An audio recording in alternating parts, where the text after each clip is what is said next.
निकाल रहे हैं। तो आइए आज बात करते हैं कि कुंभ मेला बन गया है मौत का मेला।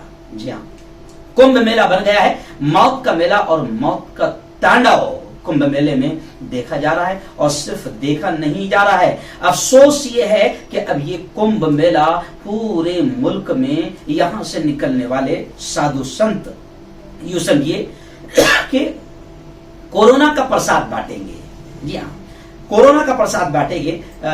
ये जब मैंने गुज़िश्ता कल कहा था तो किसी एक अनभक्त गोबर भक्त ने नीचे लिखा था कि ये साधु नहीं बांटेंगे कोरोना का प्रसाद, जबकि अब सामने आ रहा है कि जनाब कोरोना का प्रसाद बढ़ रहा है और ये खुद भी कोरोना पॉजिटिव हो रहे हैं और वहां से कोरोना लेकर निकल रहे हैं। अब कहां कहां जाएंगे ये अलग तरीका। और अब सुन लो, कुंभ मेला मौत का मेला साबित हो सकता है। ये मैं नहीं कह रहा हूं, ये मौत का मेला साबित हो सकता है। अब ये साइंसदानों ने खुद वार्निंग दे दी है और उन्होंने कहा है कि गंगा के बहते पानी से कोरोना इन्फेक्शन का ज्यादा खतरा है। यानी अब ये जो गुज़िश्ता कल जो गोबर भक्त कमेंट में लिख रहा था कि ये साधु तो यहां से निकलेंगे और अपने अपने ठियों पर चले जाएंगे, ये घूमेंगे नहीं।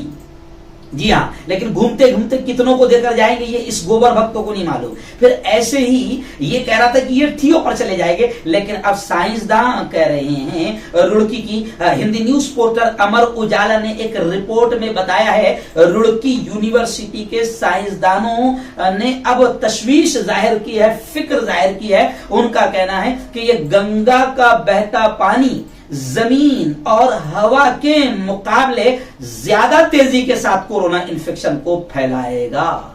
जी हाँ, ये जिस पे डुबकी लगाए ना कोरोना के साथ, तो ये कोरोना जो है वो ज्यादा तेजी के साथ फैलाएगा गंगा का बहता पानी। तो अब हुकूमत को चाहिए कि एक काम करे कि गंगा के पानी को रोक दें, आगे बहने न दें, ताकि कोरोना वहीं पर रह जाए और जिन्होंने डुबकी लगाया उन्हीं के साथ रह जाए। लेकिन जाहिर बात है कि ऐसा करना नामुमकिन है।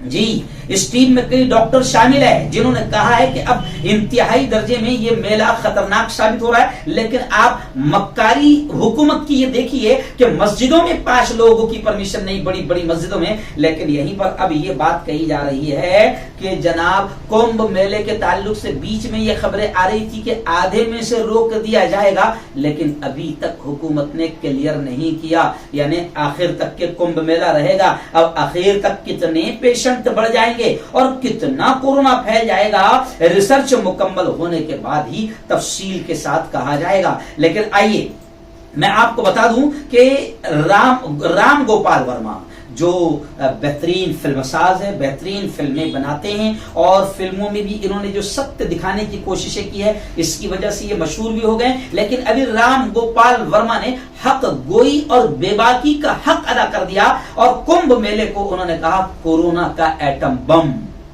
जी हाँ, अब वो भोंकने वाले पूरे खामोश है। जो तबलीगी मरकज में 200 लोगों पर भोंक रहे थे, लेकिन अभी 50 लाख पर भोंकने को तैयार नहीं है। तो अब राम गोपाल वर्मा ने पूरी तफसील के साथ बताया कि 12 अप्रैल को होने वाला जो शाही स्नान जो कुंभ मेले में होता है उसमें 20 लाख लोग थे। उनमें से बितरतीब 11, 12 और 13 अप्रैल को जब कोरोना की जांच हुई तो पहले दिन तकरीबन 800 पेशेंट सामने आए, दूसरे दिन 900 पेशेंट सामने आए, तीसरे दिन 1000 पेशेंट सामने आए। और अगर जांच बढ़ती है तो वो कहते हैं कि अगर 20 लाख की भी जांच होती है तो वो कहते हैं कि तकरीबन 33,333 के करीब जो है वो पेशेंट सामने आएंगे टारगेट के और परसेंटेज के हिसाब से। और तवक्को के मुताबिक अगर 30 लाख तक ये जांच चली जाती है तो फिर 33,000 50,000 से आगे ये तादाद निकल जाएगी। इस तादाद को सुनकर तो ये डर लगता है, लेकिन ये सरकारी आंकड़ों के मुताबिक है। दुनिया भर में वबा के हवाले से ऐसी लापरवाही कि सरजद नहीं हुई होगी, लेकिन मीडिया कुंभकर्ण की नींद सो रहा है। एक्चुअल में मीडिया में हिम्मत भी नहीं है और मीडिया को टारगेट ही दिया गया है कि एक खास समाज को टारगेट करना है, इसलिए वो यहां पर भोंकने का हक अदा नहीं कर रहे हैं। अब राम गोपाल वर्मा ने जो तादाद बताई, इस एतबार से आप अगर देखें तो जनाब डर लगता है कि ये कुंभ मेला यकीनन कोरोना का एटम बम बन रहा है और ये कुंभ मेला नहीं बल्कि मौत का महामेला साबित होगा। इसलिए हुकूमत को चाहिए, फिर मैं आखिर में एक बार कह रहा हूं, मैंने पहले दिन भी कहा था कि हम हिंदू भाइयों के जज्बात का एहतराम करते हैं, लेकिन जैसे हम लोगों ने, जब हम लोगों को आदेश दिया गया तो हमारे धर्म गुरुओं ने कहा कि मस्जिदों में नहीं जाना है, भीड़ भाड़ नहीं करना है। तो पिछले साल भी हमने ईद की नमाज अपने घरों पर पढ़ी, अपने टेरिस पर पढ़ी, 2-2, 3-3 लोगों ने पढ़ी।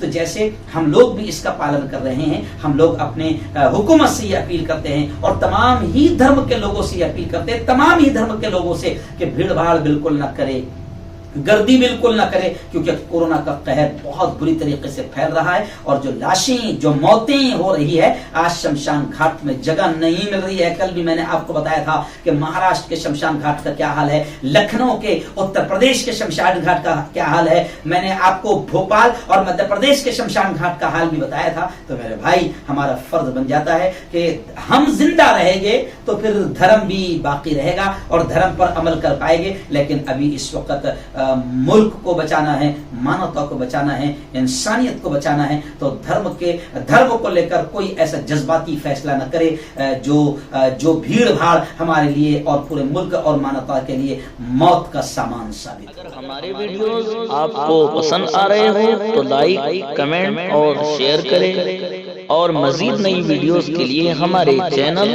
दावत मीडिया को सब्सक्राइब करें और बेल आइकन पर क्लिक करें।